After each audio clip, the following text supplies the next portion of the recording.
স্বাগত চট্টগ্রাম প্রতিদিনে, সঙ্গে আছি শাহরিয়ার অঙ্কুর। ঢাকার পাশাপাশি চট্টগ্রামে উদ্বোধন হলো বিশেষ মহিলা বাস সার্ভিস। নারীদের নিরাপদ ও স্বাচ্ছন্দ্যপূর্ণ যাতায়াত নিশ্চিত করতে এই বাস সার্ভিস চালু হলো। এই সার্ভিস চালুতে খুশি যাত্রীরাও। চাহিদা অনুসারে আরও বাস চালু করার কথা জানালেন জেলা প্রশাসক। বিস্তারিত ডেস্ক রিপোর্টে। রাজধানীর পাশাপাশি চট্টগ্রামেও উদ্বোধন হলো একজোড়া বিশেষ মহিলা বাস সার্ভিস। সকালে চট্টগ্রামের কালুঘাট বেতার কেন্দ্রের সামনে এই গোলাপি বাসের আনুষ্ঠানিক উদ্বোধন করেন চট্টগ্রাম ৮ আসনের সংসদ সদস্য এরশাদ। নতুন করে একটা সিস্টেম চালু হয়েছে, এটা মহিলাদের জন্য নিরাপদ আর এটা হচ্ছে স্বাচ্ছন্দ্যবোধ।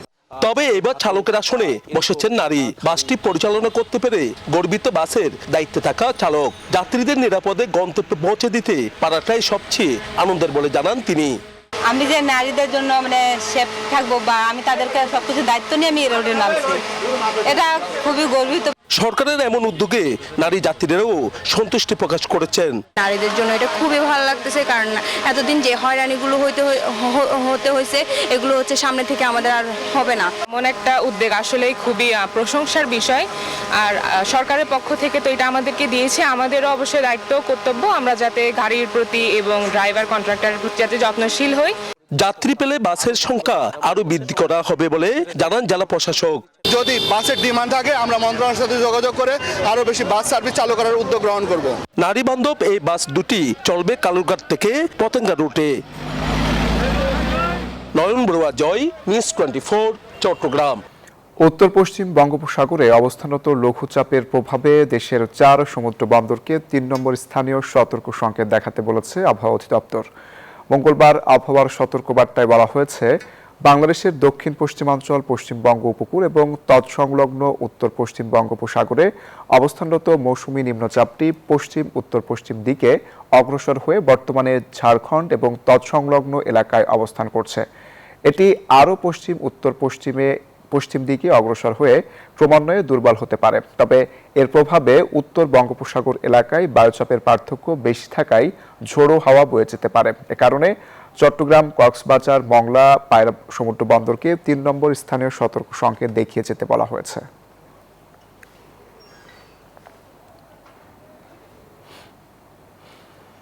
আবহাওয়ার আরও খবর জানাতে সমুদ্র বন্দর থেকে যুক্ত হচ্ছেন সহকর্মী ইরফানুল হক হাসান। ইরফান, জানাবেন আবহাওয়া পরিস্থিতি নিয়ে বিস্তারিত।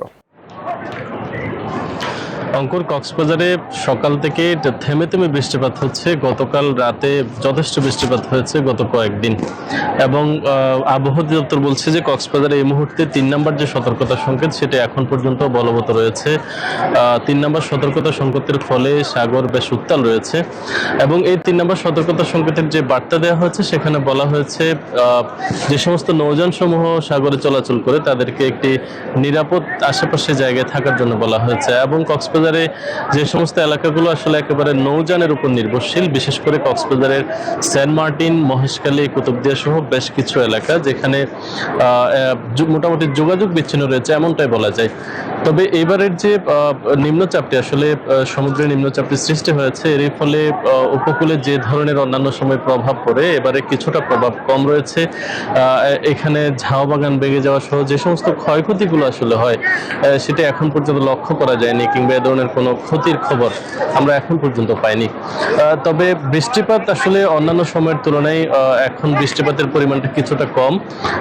আবহাওয়া অধিদপ্তর বলছে গত 24 ঘন্টায় প্রায় 114 মিলিমিটার বৃষ্টিপাত কক্সবাজারে হয়েছে, এবং বৃষ্টিপাত অব্যাহত থাকতে পারে এমনটাই বলা হচ্ছে, যার ফলে কিন্তু এখানকার যারা নৌযান নিয়ে যারা চলাচল করে তাদেরকেও সতর্ক থাকার জন্য বলা হয়েছে। সব মিলিয়ে কক্সবাজারের যে 3 নম্বর সতর্কতা সংকেত সেটি এখন পর্যন্ত বলবৎ রয়েছে, এবং এই সতর্কতা সংকেত আসলে কবে নাগাদ শেষ হচ্ছে সেই তথ্য আবহাওয়া অধিদপ্তর আরেকটি বিজ্ঞপ্তিতে জানাবে এমনটাই বলা হয়েছে। এই ছিল কক্সবাজার থেকে আবহাওয়া পরিস্থিতির সবশেষ খবরাখবর। ইরফান, আপনাকে ধন্যবাদ। ভরা মৌসুমে চাঁদপুরের আড়তগুলোতে ইলিশের সরবরাহ কম। পদ্মা ও মেঘনা নদীতে কাঙ্ক্ষিত মাছ না পাওয়ায় হতাশ জেলে ও আড়তদাররা। বাজারে ইলিশের দর বেশি হওয়ায় খালি হাতে ফিরছেন ক্রেতারা। খোকন কর্মকারের তথ্যচিত্রের রিপোর্ট।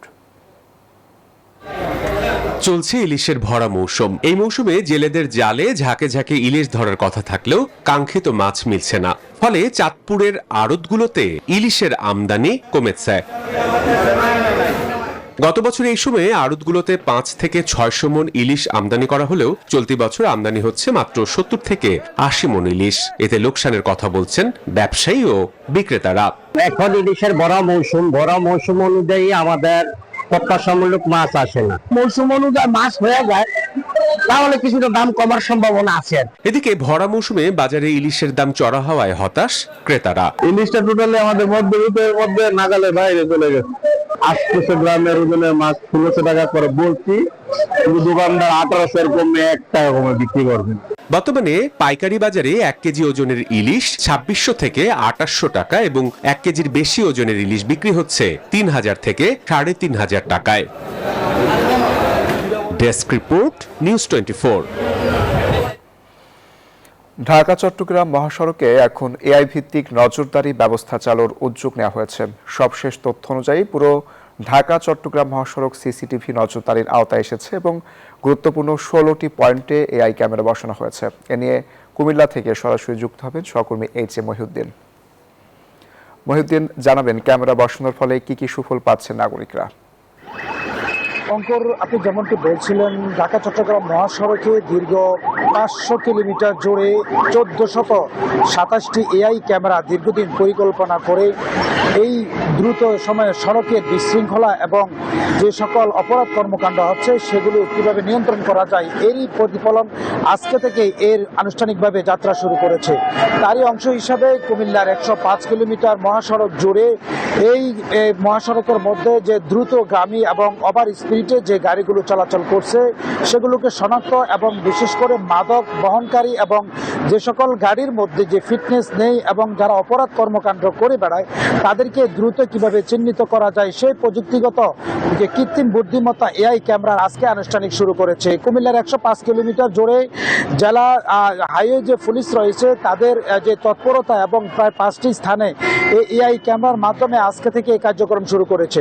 আপনাকে আরেকটি বিষয় জানিয়ে রাখি যে এই সড়কের মধ্যে যে সকল গাড়ি বিশৃঙ্খলা সৃষ্টি করে সে সকল সারিকে দ্রুত কিভাবে চিহ্নিত করা যায় এবং দ্রুত অটো সিস্টেম এই গাড়ির মধ্যে মামলা হয়ে যাবে এবং সেটি মালিকের যে মোবাইল নাম্বার যে রেজিস্ট্রেশন সাথে দেওয়া হয়েছে তার মধ্যে সেটি অটোমেটিকভাবে SMS চলে যাবে, একটি মামলার একটি মেসেজ যাবে। সেই মামলার মেসেজ পাওয়ার পর সেই গাড়ির মালিক দ্রুত সেটি অনলাইনের মাধ্যমে পেমেন্ট করে সেই অপরাধের মাসুল দিতে হবে। তবে আশা করা যাচ্ছে মহাসড়কে এই সকল বিশৃঙ্খলা এবং এই দ্রুতগামী যারা অপরাধ কর্মকাণ্ড করে থাকে সেগুলোকে দ্রুত চিহ্নিত করা হবে। তো এই ছিল আজকের এই মহাসড়কের আনুষ্ঠানিক তৎপরতা এবং কুমিল্লা থেকে আমার কাছে মহাসড়কের সর্বশেষ চলছে স্টুডিওতে অঙ্কুর। মহিউদ্দিন, আপনাকে ধন্যবাদ।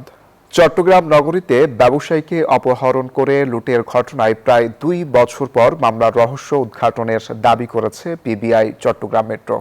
পিবিআই জানায় 2024 সালের 29 সেপ্টেম্বর ডিবি পুলিশ পরিচয়ে ব্যবসায়ী পুলক দাসকে মাইক্রোবাসে তুলে নেয় দুর্বৃত্তরা। পরে নগদ টাকা, স্বর্ণালংকার, মোবাইল ফোন এবং অন্যান্য মালামাল নিয়ে তাকে ফেলে যায়। লুট মালামালের মূল্য প্রায় 1,15,00,000 টাকা। গত 16 আগস্ট ঢাকা থেকে সাজু মিয়া নামে একজনকে গ্রেপ্তার করে পিবিআই। জবানবন্দিতে 5 থেকে 6 জনের সম্পৃক্ততা পাওয়া গেছে। রাঙামাটিতে দুর্বৃত্তের ছুরিকাঘাতে রূপম চাকমা নামে এক শিশু নিহত হয়েছে। এ ঘটনায় অভিযুক্ত স্বপন চাকমাকে হেফাজতে নিয়েছে পুলিশ। দুপুরে আসামিকে রাঙামাটি চিফ জুডিশিয়াল ম্যাজিস্ট্রেট আদালতে হাজির করলে আদালত তাকে কারাগারে পাঠানোর নির্দেশ দেন। পুলিশ জানায় পূর্ব শত্রুতার জেরে শিশুটিকে ধারালো ছুরি দিয়ে গলা কেটে হত্যা করে স্বপন। পরে ঘটনাস্থল থেকে পালিয়ে যান তিনি। এ ঘটনায় নিহত রূপম চাকমার বাবা কোতোয়ালি থানায় একটি হত্যা মামলা দায়ের করেন।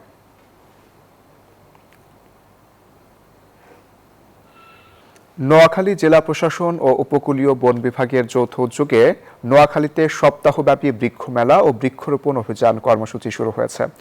মঙ্গলবার সকাল 11টায় জেলা ঈদগাহ প্রাঙ্গণে বৃক্ষ মেলার উদ্বোধন করেন জেলা প্রশাসক শফিকুল ইসলাম। প্রধানমন্ত্রী তারেক রহমানের ঘোষণা অনুযায়ী শিক্ষার্থী সহ সকলকে 2টি করে গাছ লাগানোর অনুরোধ জানান বক্তারা। মেলায় প্রায় 50টি স্টল স্থান পেয়েছে।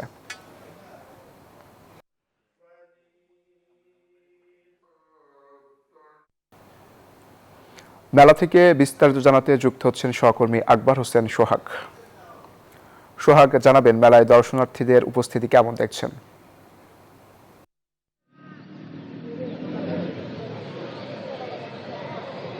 জি ধন্যবাদ অঙ্কুর, আপনি যেমনটা জানতে চেয়েছেন, আমি আছি নোয়াখালীতে। 7 দিনব্যাপী বিক্ষোভ মেলা চলছে এখানে মেলায় আজকে সকালে উদ্বোধন হলেও নোয়াখালীতে কিন্তু বৃষ্টির কারণে আজকে মেলার উপস্থিতি খুব কম। সকাল থেকে বাড়ি বৃষ্টি হওয়ার কারণে আসলে নোয়াখালীতে আসলে আজকে যে মেলা শুরু হয়েছে এটা আগামী 7 দিন চলবে। এই মেলায় এখন দর্শনার্থী আজকে প্রথম দিনের উপস্থিতি কম, কিন্তু আমি বন বিভাগের কর্মকর্তাদের সাথে আমি কথা বলছি, তারা জানান যে বৃষ্টির কারণে আজকে মেলায় উপস্থিতি কম, তবে আগামীকাল থেকে উপস্থিতি অনেক বাড়বে। এবং এ বিষয়ে সকালে জেলা প্রশাসক কার্যালয়ে আলোচনা সভা হয়েছে। আলোচনা সভায় বিভাগীয় বন কর্মকর্তা মিজানুর রহমান মোল্লার সভাপতিত্বে এখানে অনুষ্ঠিত হয়েছে। নোয়াখালী জেলা প্রশাসক শফিকুল ইসলাম প্রধান অতিথি হিসেবে বক্তব্য রাখেন। এখানে মেলায় আসলে মেলাকে মাননীয় প্রধানমন্ত্রীর পক্ষ থেকে প্রতিটি মানুষকে, শিক্ষার্থী সহ সকলকে 2টি করে চারা রোপণ করার জন্য জেলা প্রশাসক মহোদয় বন বিভাগের পক্ষ থেকে আহ্বান জানিয়েছেন। এবং তারা জানিয়েছেন যে এই মেলায় থেকে পরিবেশ ভারসাম্য রক্ষা, প্রাকৃতিক দুর্যোগ থেকে রক্ষা করতে হলে গাছের কোনো বিকল্প নাই। পলজে এবং বনজের গাছা তারা লাগার জন্য শিক্ষার্থী সহ সকল ধরনের সবাইকে তারা অনুরোধ করেন। আসলে সব মিলে এই ছিল নোয়াখালী থেকে সবচেয়ে পিসি স্টুডিওতে অঙ্কুর। আপনাকে ধন্যবাদ। বান্দরবানে ব্যাটারি চালিত অটোরিকশার দৌরাত্ম বাড়ছে, ভোগান্তি। এ বিষয়ে আরও খবর জানাতে যুক্ত হচ্ছেন সহকর্মী HM সম্রাট জানাবেন অটোরিকশার দৌরাত্ম নিয়ে পৌরবাসীর কি অভিযোগ রয়েছে। আপনাকে ধন্যবাদ। আপনি যেমনটাই বলছিলেন যে বান্দরবানের অটোরিকশার দৌরাত্ম দিন দিন বৃদ্ধি পাচ্ছে। এইসব অবৈধ অটোরিকশাগুলো বান্দরবানের যত্রতত্রে পার্কিং করাতে একের পর এক যানজট লেগে আছে। আমি আমার পিছনটি একটু দেখাতে চাই। আমি এখন দাঁড়িয়ে আছি বান্দরবানের প্রাণ কেন্দ্র ট্রাফিক মোড়ে। এই যে 4টা চৌরাস্তার মোড়, এটাতে আমরা একটু দেখাতে চাই যে দুই পাশে এই চৌরাস্তার দুই পাশে এলোমেলো ভাবে ছড়িয়ে ছিটিয়ে যত্রতত্রে পার্কিং করা হয়েছে এই অবৈধ অটোরিকশাগুলো। এই বিষয়ে আমরা পুলিশের সাথে কথা বলেছি। পুলিশের কাছে দিনের পর দিন এই যানজট ভোগান্তির বিষয়ে আমরা কথা বললেও পুলিশের কাছ থেকে কোনো সদুত্তর আমরা পাচ্ছি না। অপরদিকে যেই অটোরিকশাগুলোর যে চালকরা আছে তারা কোনো পরিপক্ক নয় এবং প্রশিক্ষিত নয়, যার কারণে তারা এই অটোরিকশা চালাতে গিয়ে কিন্তু দিনের পর দিন দুর্ঘটনায় এবং প্রাণহানির ঘটনা ঘটছে। অপরদিকে যে এই অটোরিকশাগুলোর যে দিনের পর দিন যে দৌরাত্ম্য এবং যে পরিমাণ বিদ্যুৎ গিলে খাচ্ছে, এই অবস্থাতে এই বিদ্যুতের সংকট মুহূর্তে কিন্তু বান্দরবানে যে অধিকাংশ যে অটোরিকশাগুলো যে বান্দরবানের যে বিদ্যুৎগুলো গিলে খাচ্ছে, এই বিষয়ে আমি জেলা প্রশাসনের সাথে কথা বলেছিলাম। পৌর প্রশাসনের সাথে কথা বলেছিলাম। পৌর প্রশাসক যেটা জানিয়েছে 2012 সালে তৎকালীন পৌর চেয়ারম্যান এই যে 5,000 টাকার বিনিময়ে প্রতিটা 5,000 টাকার বিনিময়ে যে অটোরিকশাগুলোর অনুমোদন দিয়েছে, এখনো কিন্তু তার দৌরত্ব কমেনি, যার ফলে দিনের পর দিন যানজট বৃদ্ধি পাচ্ছে এবং মানুষ ভোগান্তি। সম্রাট, আপনাকে ধন্যবাদ।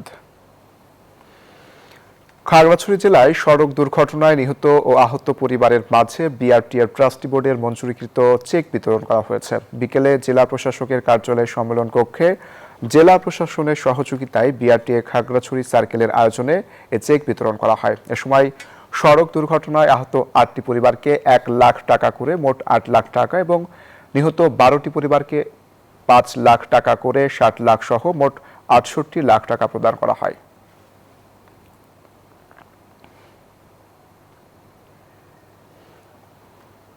আর এই ছিল চট্টগ্রাম প্রতিদিনে। এতক্ষণ সাথে থাকার জন্য ধন্যবাদ।